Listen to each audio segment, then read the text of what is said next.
Hello everyone and welcome to the latest PlayStation 4 State of Play.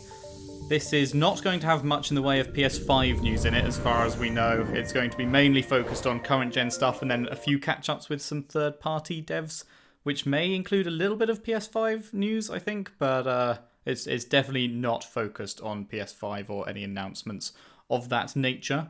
But I'm still interested to see what they've got to show off for the coming months, I guess. And I mean, the PS4 is a hugely highly selling console, so they're going to be supporting it for years to come, regardless of PS5 coming out. So we shall see what they have to show.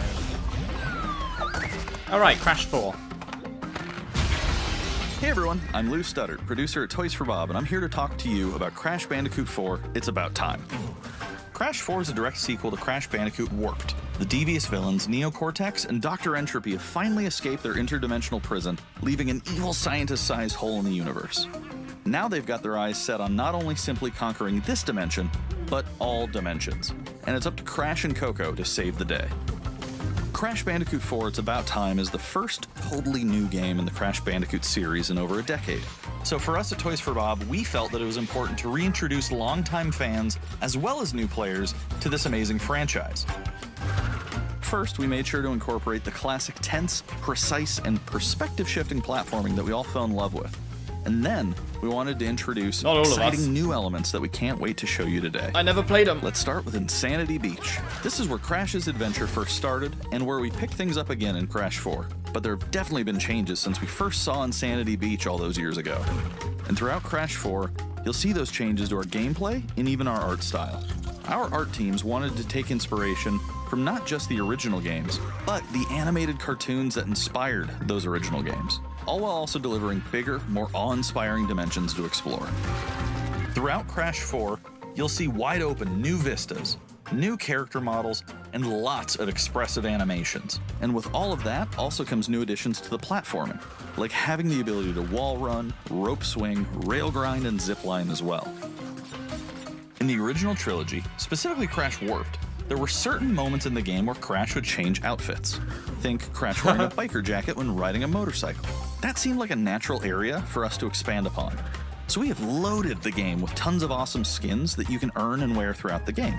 These skins are totally cosmetic and a fun way to express yourself while playing the game. And just to be clear, there's no MTX here. Skins are earned by completing different challenges and earning gems within levels. Crash 4 also introduces the Quantum Masks, the powerful protectors of time and space. Crash and Coco will need their assistance throughout the game to tackle the crazy challenges that we're going to be throwing at the player. Whether it's Ika Ika, who gives you the ability to instantly flip your center of gravity at the press of a button. Kapunawa, who allows you to slow down the world around you. Or Lani Loli, who allows you to phase shift elements in and out of existence. Bending the rules of reality and altering your environment with these new masks is a must. We also can't wait to talk to you about the fourth mask, Akano, but that's gonna have to wait for another day. What we can tell you today, though, is that Crash isn't the only character you get to take control of during this adventure. For starters, you can play the entire game as Coco. Any level that you can play as Crash, you can also play as Coco. It was also very important for us that she take a more prominent role in the story this time as well.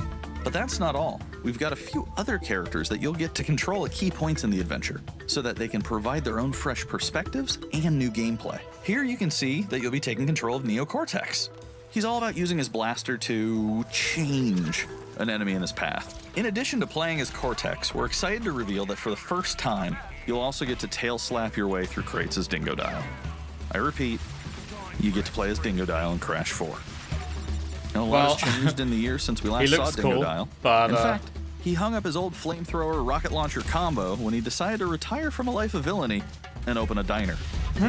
Unfortunately for Dingo, fortunately for us, his adventure begins by witnessing the destruction of said beloved diner and getting sucked into another dimension. Finally, there's one more surprise I'm incredibly excited to show you today. The Crash Bandicoot series has always been about finding new and exciting ways to play through the game. In the past, it's been about taking on time trials or discovering all the hidden secrets. Well, for Crash 4, we wanted to bring something brand new to the table. So we teamed up with our friends at Beanox to create a brand new style of play for Crash 4 that we call Inverted Mode. It's our souped up, bump-a-berry fueled take on a mirror mode. Not only are perspective shifted, but now each of the dimensions are rendered in a new and unique art style that really changes the look and feel of the experience. That's One quite dimension cool. could be asking you to traverse through a neon wasteland, while another tasks players with spinning paint all over the environment to see their path forward. I really like that. That's gorgeous. We've even got one that feels like an old-timey movie, with the overcranked camera speed increasing the actual speed of gameplay as well. Once unlocked, players can replay all the game's levels with a totally new and dynamic look and feel. It's an incredibly fun feature that is going to give every player, especially the completionists out there, a reason to revisit each level again to see what new and exciting experience is in store for them. So that's some of the new stuff that we have in store for you in Crash Bandicoot 4, It's About Time. Experience the space and time-bending madness on October 2nd. Curious how much of a big deal playing as that Dino guy is for people who played the originals, because I've never heard of that guy, but... Today's State of Play is loaded with third-party updates for PS4 and PSVR, and some new PS5 gameplay too. We opened the show with an all-new look at Crash 4, It's About Time, coming to PlayStation 4 on October 2nd.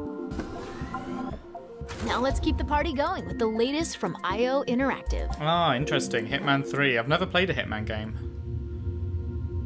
But I'm curious. Not that I have any time in my schedule this year. They're so stealth-focused and stuff, I don't think it would be my jam, but... I've always felt a little bit interested. Besides, this is your big day.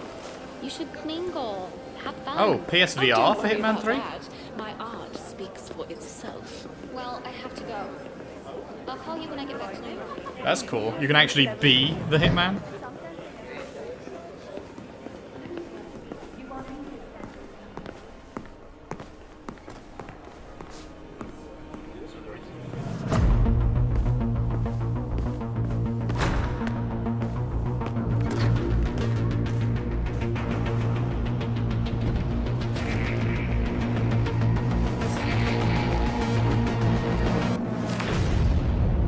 Not gonna lie, I was hoping he was gonna kick him straight out that window.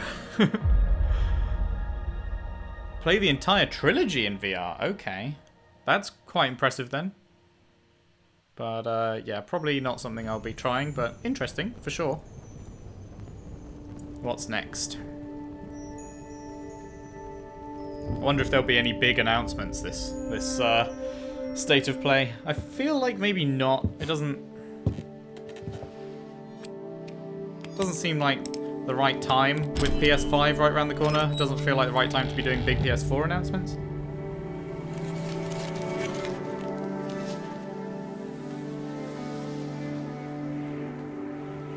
Time reversing?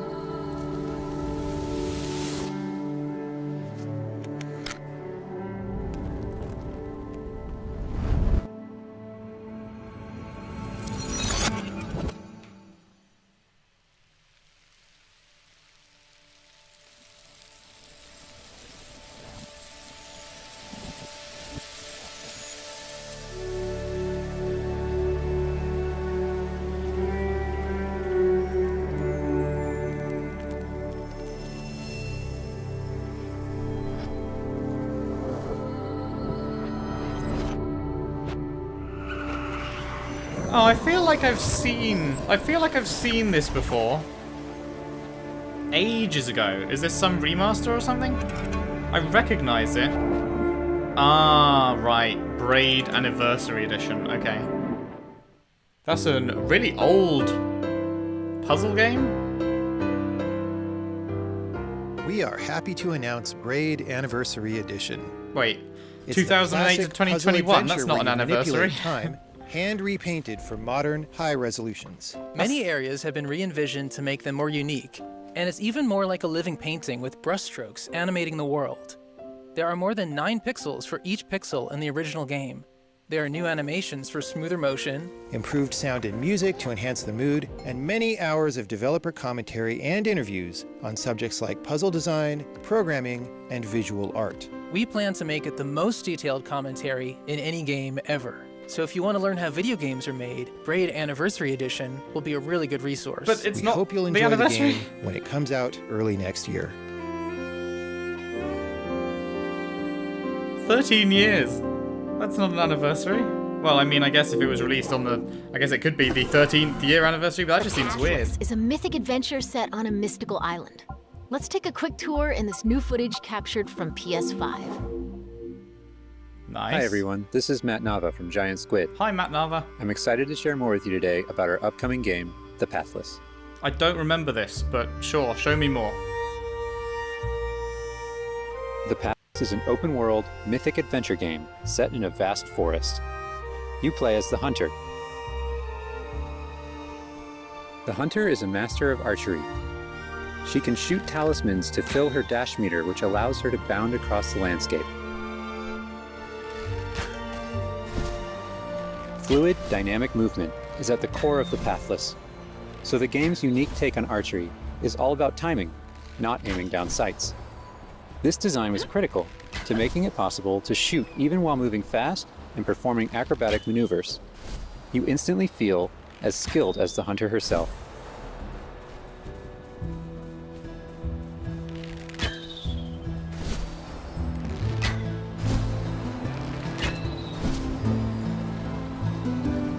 With help from the eagle, you can even fly. The bond between the Hunter and the eagle is central in the Pathless. Yeet! Imagine if the eagle missed. You can gain altitude while you glide by flapping.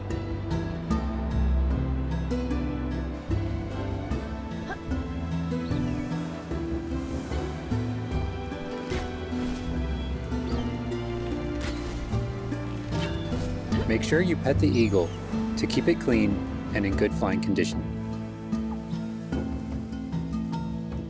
But what do you actually like? What's the point? That's the gameplay. But what are you aiming to do? You'll find secrets all over the island, if you know where to look.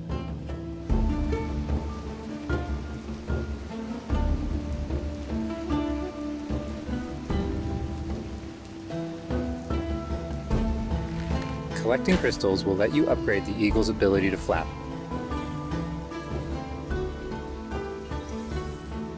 Okay. You'll also discover larger puzzles to solve in ancient structures. So it's just a puzzle game then? Is that... That's the idea?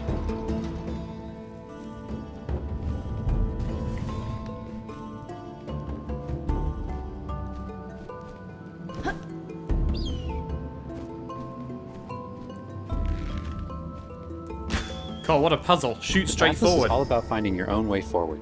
So unlike most open-world games, there's no map. Instead, the Hunter can use her mask to peer into the spirit world and discover distant landmarks. It even shows you where you've been. Getting to higher vantage points will let you see further with spirit vision.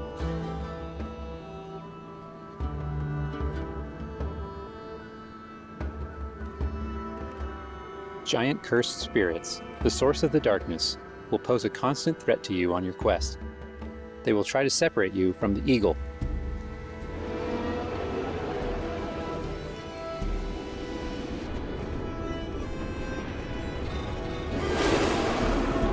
Well, that's just rude.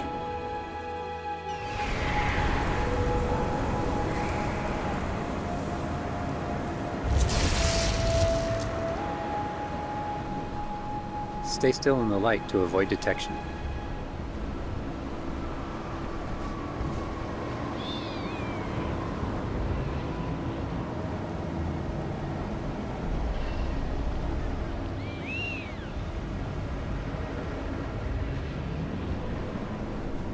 You won't be able to take on the cursed spirits until you've returned light to the obelisks.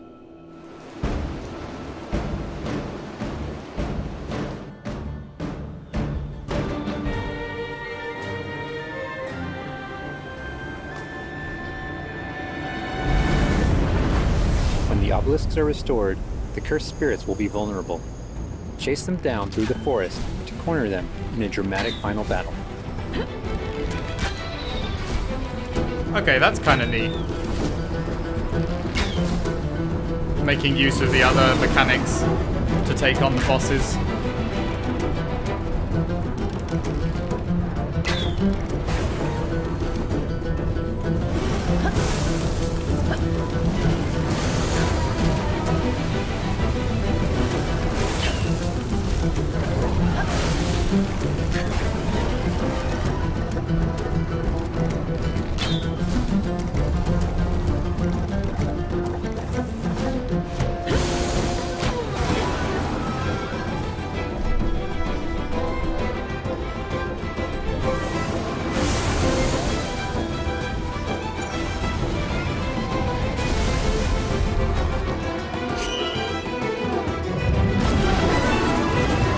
Ranger and Eagle will have to defeat the cursed spirits to bring light back to the world.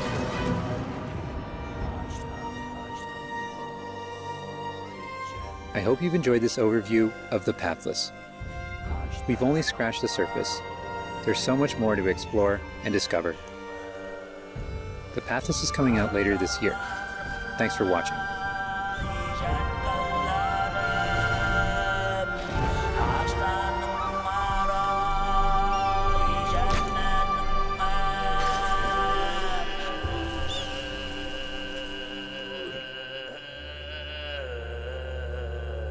Okay, I mean, I doubt I'll play that, if I'm being honest. It looks interesting enough, but... Next up, let's see what's in store for Spelunky 2. Oh yeah, I forgot this game was getting a sequel. I'm the creator of Spelunky. For Spelunky 2, I wanted to make sure we made something that got old fans excited and also brought in new players. It was important we didn't change the things that made Spelunky such a unique experience in the first place. So many people became fans of the game through their friends and family, and even strangers on the internet. That's one reason why we're adding online multiplayer, so that more people can play the game together. Nice. And I also wanted to include that feeling of community into Spelunky 2 itself to make sure that the game felt welcoming even though it's difficult. In Spelunky 2, when you do runs and discover new characters, you'll also be building an in-game community and family. I designed the world of Spelunky 2 to feel much more rich and dynamic than Spelunky 1. It's going to feel a lot more full. Players will be able to explore and interact with it in lots of new ways. For example, you'll be able to ride turkeys, and find hidden passageways, and you'll have to choose between branching paths as you make your way deeper into the caves.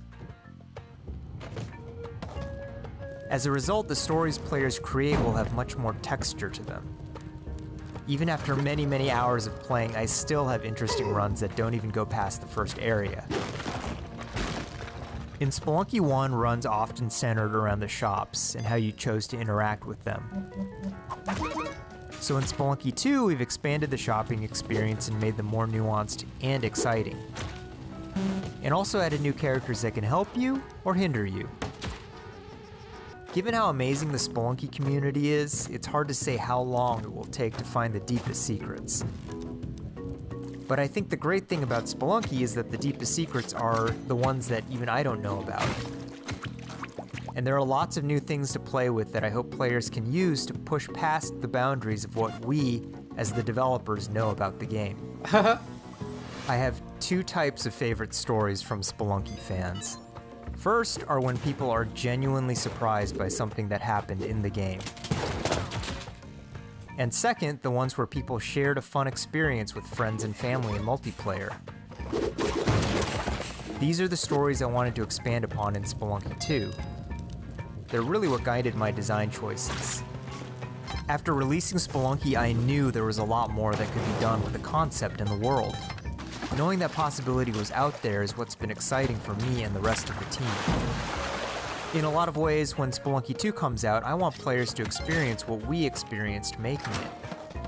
That feeling that there's something special there waiting for you to discover it. A big thanks to the fans who've waited patiently for us to finish Spelunky 2. It's been a long journey, but I think it's going to be worth it. Thanks. Well, that was they did a good job showing that off, I thought.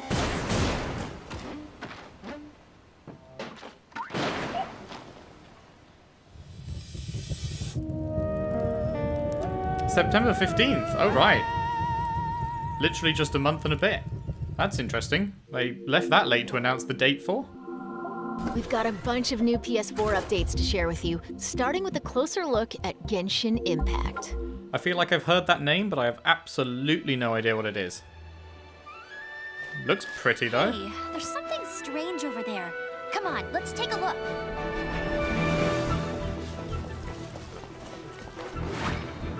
Yeet.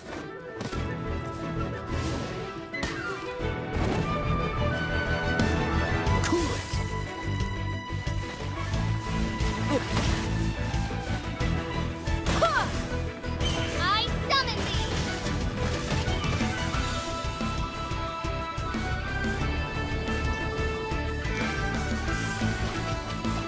like the music.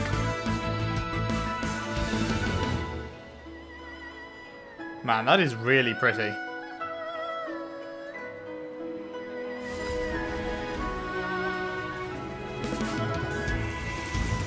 I deal in death. If you cannot bring yourself to kill, speak my name. What is this disturbance to which I awaken? Huh? Think you can get away? Burning this? Time for takeoff!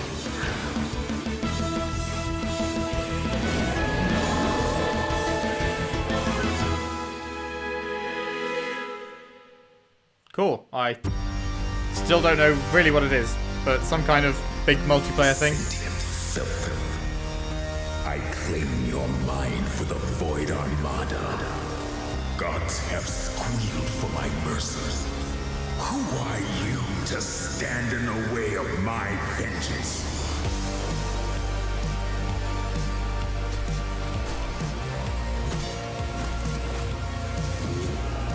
This ambition of yours, what a waste of stardust.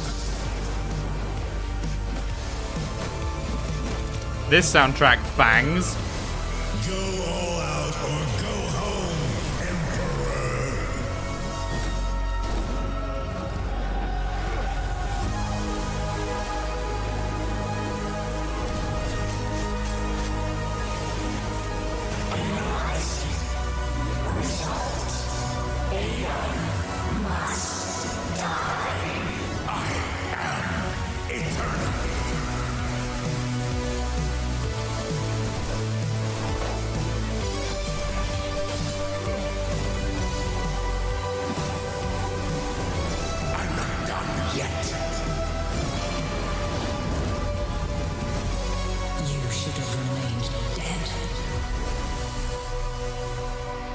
Holy shit, that soundtrack absolutely slapped.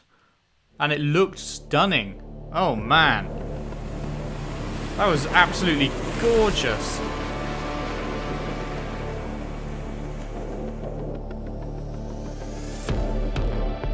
Never heard of this.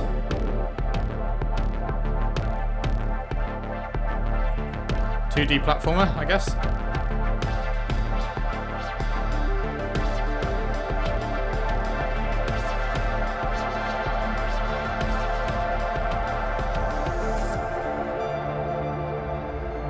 Although it doesn't look like there's a lot of platforming going on, so maybe... Oh no, not a platformer.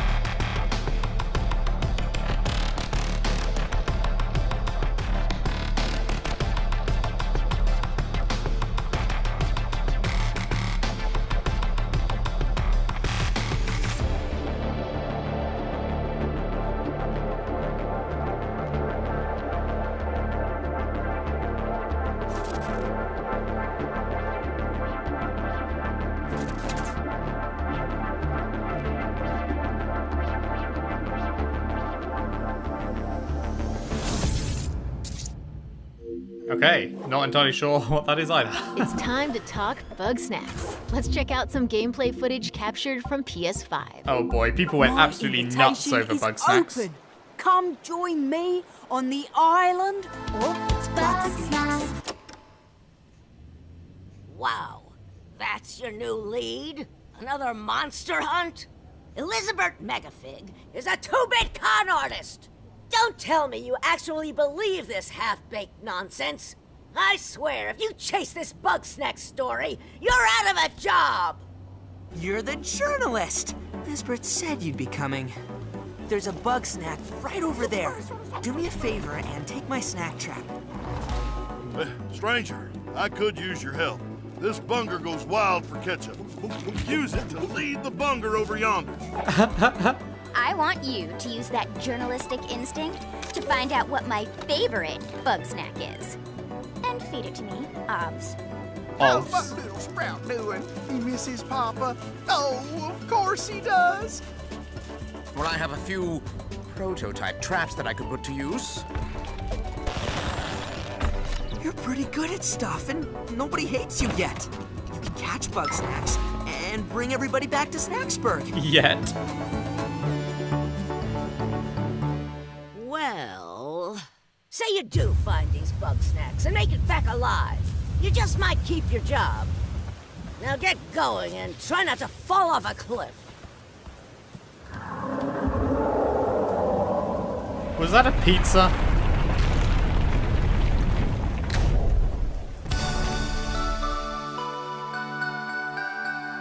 I'm pretty sure that was a flying pizza. Hope it had There's a lot more in store. Let's start with an update pineapple on on an it. eagerly awaited PlayStation VR game.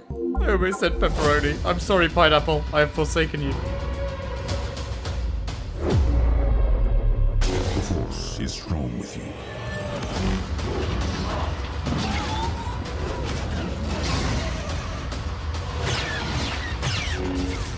You must stop Vida. I don't understand why you never mentioned that you had the Force.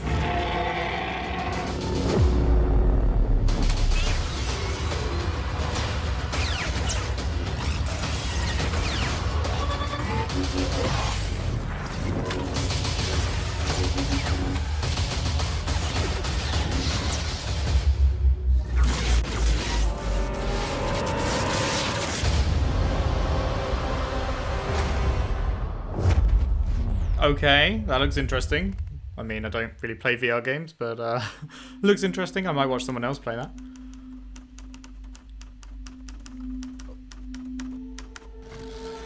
Whatever you do, stay in the light. Is this Control? Is this the next Control DLC?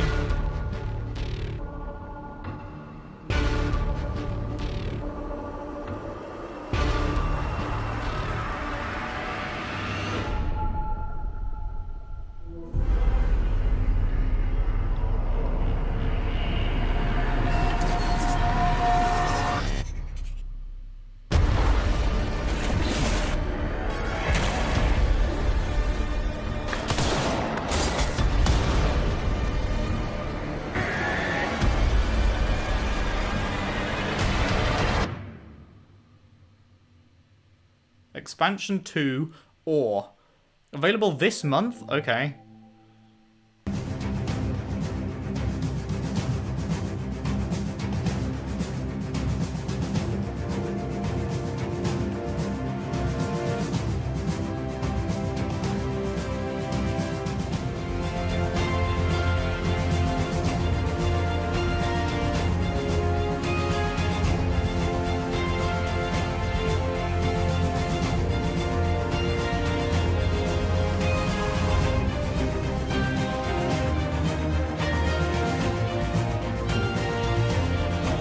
What the fuck am I looking at?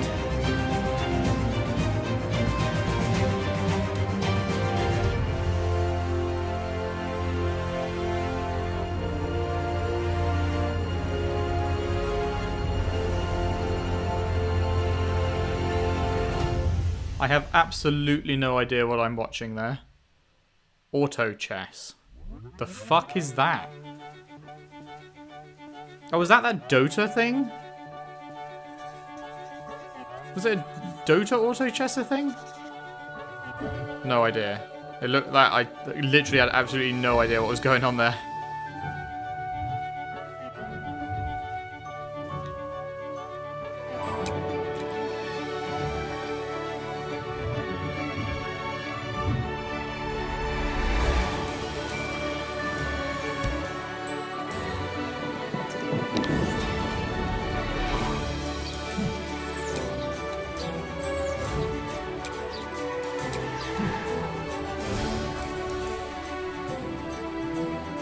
Interesting.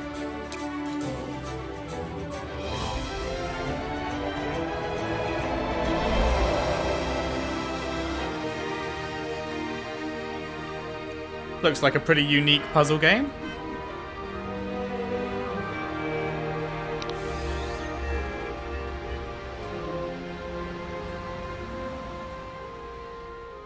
Pedestrian.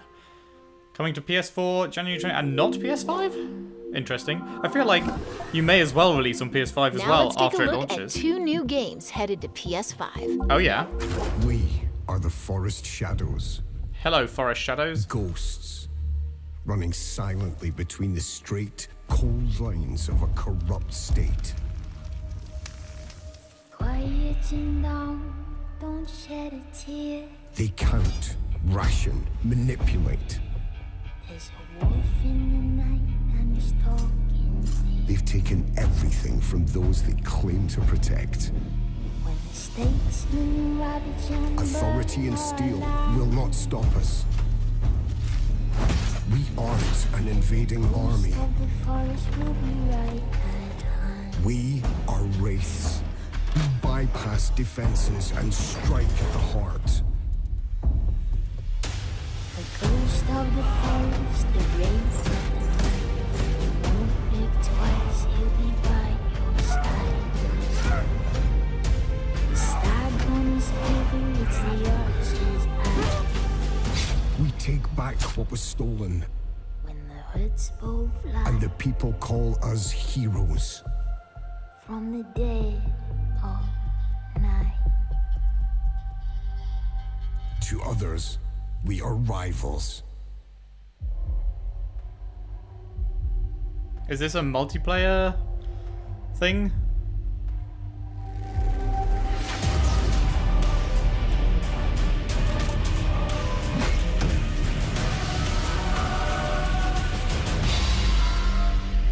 We are all outlaws. But some of us will become legends. When hoods both fly Alright. from the dead. Honestly can't tell if that's a single player game with a campaign or if that was a multiplayer game with two sides going at it.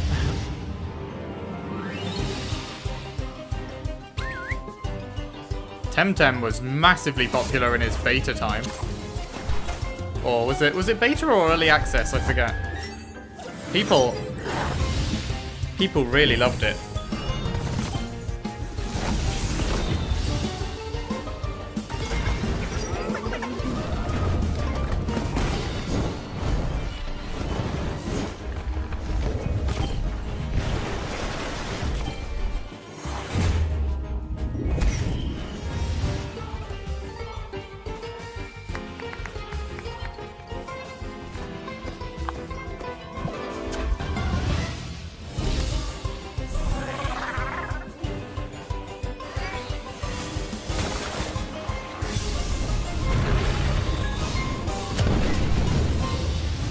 From what I heard from my friends that played it, Before we wrap up, Temtem was let's take just- a tour of Godfall. Temtem was just We've got new Pokemon, PS5 but better. gameplay for this melee-focused action epic launching this holiday. Okay, this I'm actually interested to see.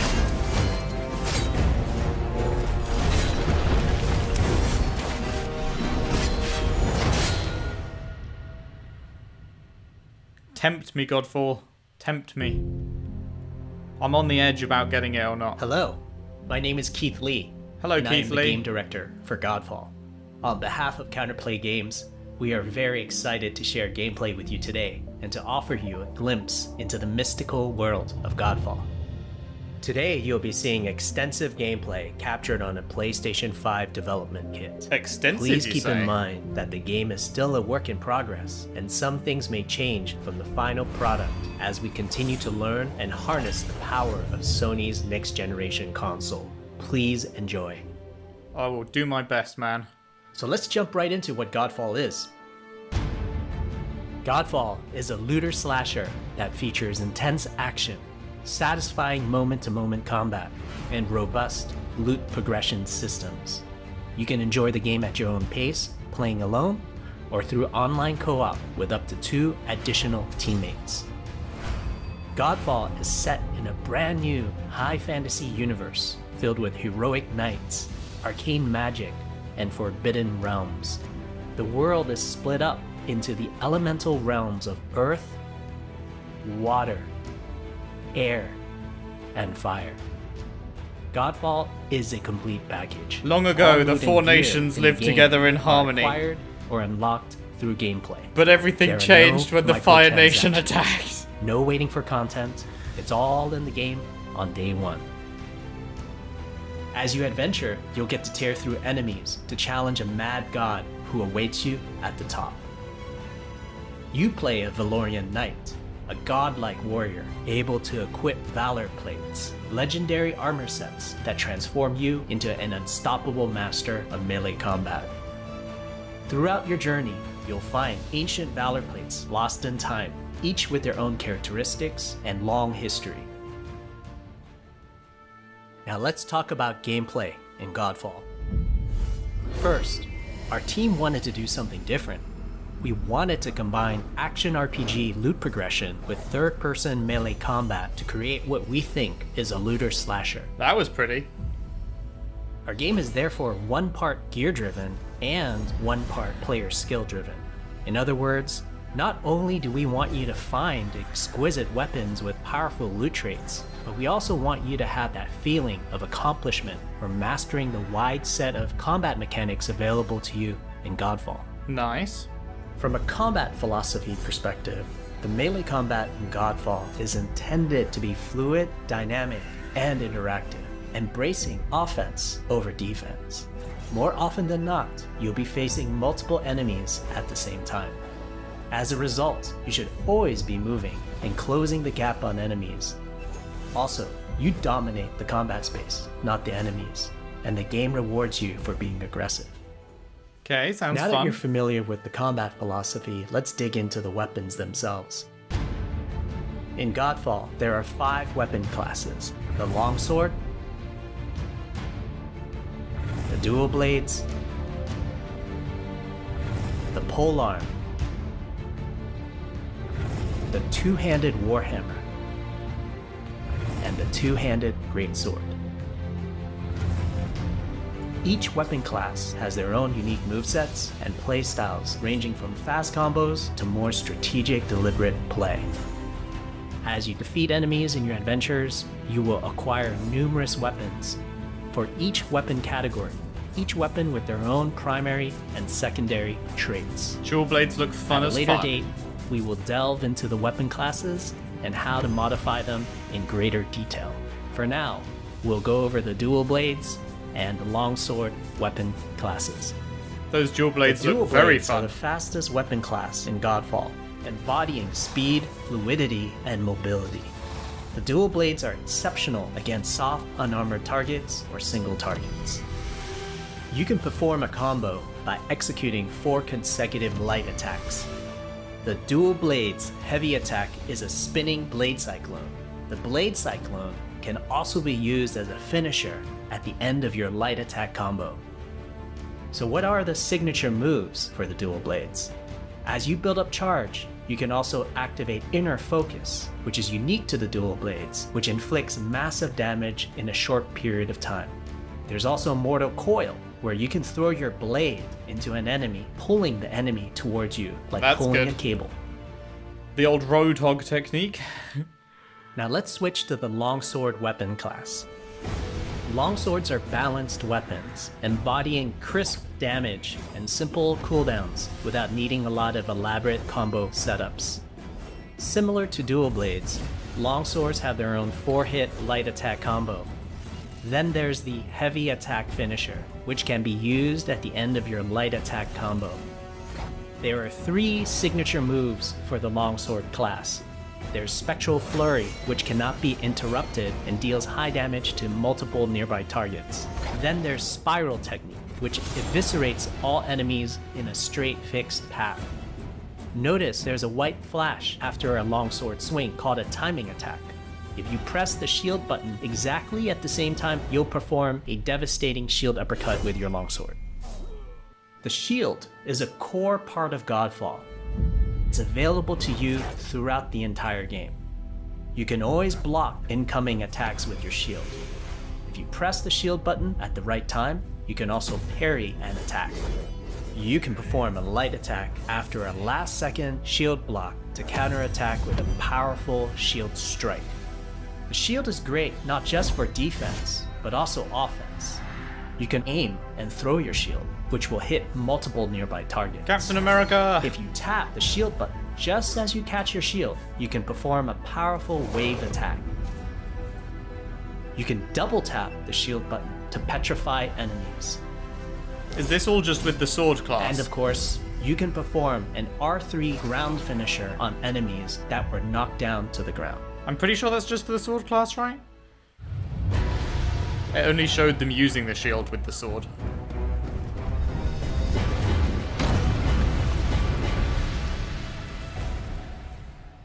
So.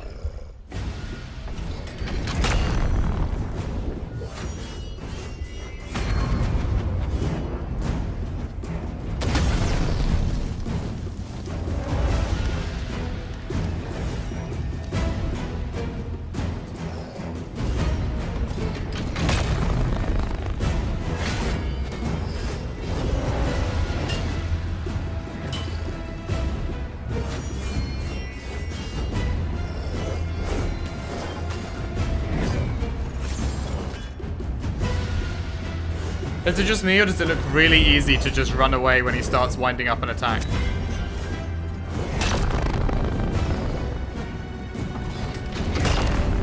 They look super duper ultra telegraphed. I think this guy's just shit.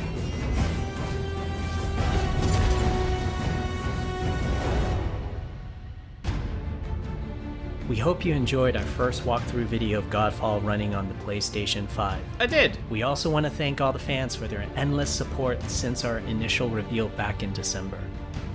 We have a few more surprises coming down the road, such as details on loot and progression, and are eager to share more with you on our way to launch this holiday season.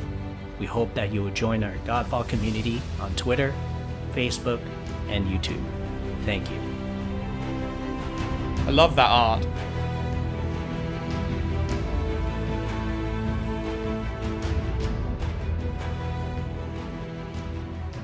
Yeah, I mean, I'm certainly interested. It looks good to me every time I see it. That's a wrap. We hope you enjoyed this peek into the future of PlayStation. See you next time. No, one more thing? Are we done? PlayStation. Seems like that's it. No more. One more thing. All right. Well, that was pretty interesting. There wasn't anything. I guess Godfall was probably my most interesting thing that I saw on there, because I have been wanting to see a more in-depth look at that, and we got it, and I liked what I saw. So that's good. There were a few puzzle games, few indie things.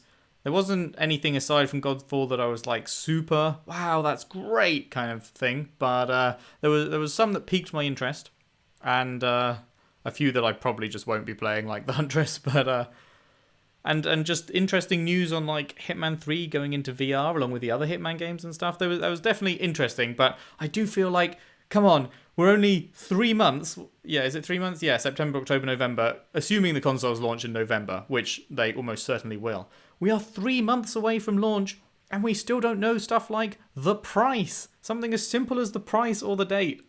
Like, the price any other year would have been announced at E3, but because of like COVID and everything, it hasn't happened.